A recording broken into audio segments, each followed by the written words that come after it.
ఈరెండు వస్తుంది. ఈ ఈరెండ్‌కి ఒక మంచి బ్లాక్ బస్టర్ హిట్‌తో ముగించాలనుకునే నందమూరి ఫ్యాన్స్‌కి మాత్రం చాలా పెద్ద నిరాశ అయింది. ఒక రకంగా చెప్పాలంటే ఇది నందమూరి బాలయ్యకి ఇది ఒక పెద్ద ఒక మైనస్‌గానే మిగిలిపోయిందని చెప్పవచ్చు. ఎప్పుడు కూడా ఆయన సినిమా ఆగిపోయిన దాఖలాలు లేవు.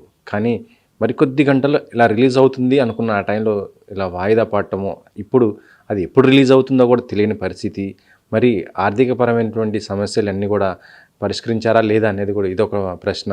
అభిమానులతో ఒక ప్రశ్న, ఆందోళన. అయితే ఆ సినిమాకి ఎవరైతే డిస్ట్రిబ్యూటర్, ఎగ్జిబ్యూటర్స్ ఉంటారో ఫైనాన్స్ చేసిన వాళ్ళది ఒక సమస్య.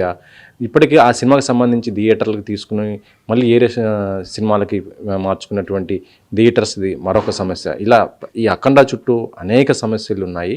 వీటికి సంబంధించి కూలంకషంగా ఒకసారి మాట్లాడదాము. ప్రముఖ నిర్మాత, డిస్ట్రిబ్యూటర్, సీనియర్ నిర్మాత, ఇండస్ట్రీకి ఒక గైడ్గా ఉండేటువంటి నట్టికుమార్ ఉన్నారు. నట్టికుమార్ గారు, మీకు తెలిసినటువంటి విషయాలు ఇండస్ట్రీలో నాకు తెలిసి చాలామంది చెప్పలేరు, చాలా విషయాలు ఓపెన్గా చెప్పరు, మాట్లాడరు. కానీ మీరు చెప్తారు ఇండస్ట్రీకి సంబంధించి ప్రతిదీ. అఖండ 2 విషయంలో రిలీజ్కి ముందు ఏం జరిగింది, రిలీజ్ తర్వాత ఏం జరుగుతుంది అనేది ఒక్కసారి. ఓపెనింగ్ ముందు ఏం జరిగింది, ఓపెనింగ్ తర్వాత ఏం జరిగింది కూడా చెప్పాలా. ఓపెనింగ్ అయ్యింది చక్కగా. బాలయ్యబాబు గారు అమ్మాయిని తీసుకొచ్చి ఎగ్జిక్యూటివ్ ప్రొడ్యూసర్గా పెట్టారు. సినిమాని మంచి హైప్ తీసుకొచ్చారు. బోయపాటి గారు, ఆయన కాంబినేషన్ చాలా పెద్ద హిట్ కాంబినేషన్ వాళ్ళది. ఆ కాంబినేషన్లో సినిమా చాలా బాగా ఆడుతుంది. అభిమానులు కూడా ఒక ప్లానింగ్తో ఆ రోజు నుంచి మా బాలయ్య ఇలాగుంటాడు, మా బాలయ్య ఇలాగుంటాడు, మా బాలయ్య ఈ విధంగా ఉంటాడు, మా ఈశ్వరుడు రూపంలో ఇలాగుంటాడు, పూనకాల్లో ఇలాగుంటాడు, త్రిశూలం పెట్టి ఇలాగుంటాడు.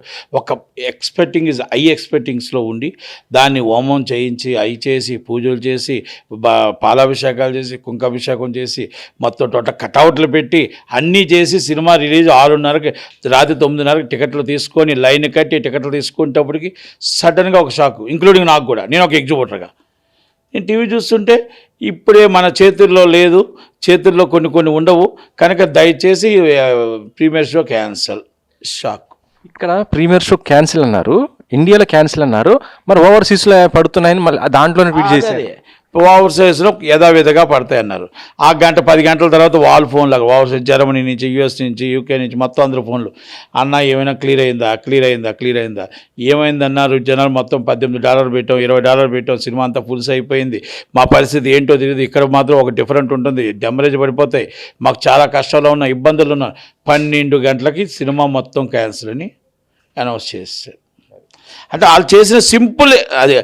దీని మీద ఎంత కష్టపడ్డారో, ఒక డైరెక్టర్ ఎంత కష్టపడ్డాడో, ఆ హీరో ఎంత కష్టపడ్డాడో, పాన్ ఇండియా మూవీకి ఎక్కడ ప్రచారం చేశాడో, ఆ సినిమాని ఎంత కష్టపడి సినిమా చేశాడో, పాపం వాళ్ళు కూడా సినిమాని డబ్బు పెట్టి సినిమా చేసి ప్లానింగ్ లేకుండా సినిమా ఆగడం అనేది చరిత్ర. అంటే షాక్లో గురయ్యారు అందరూ.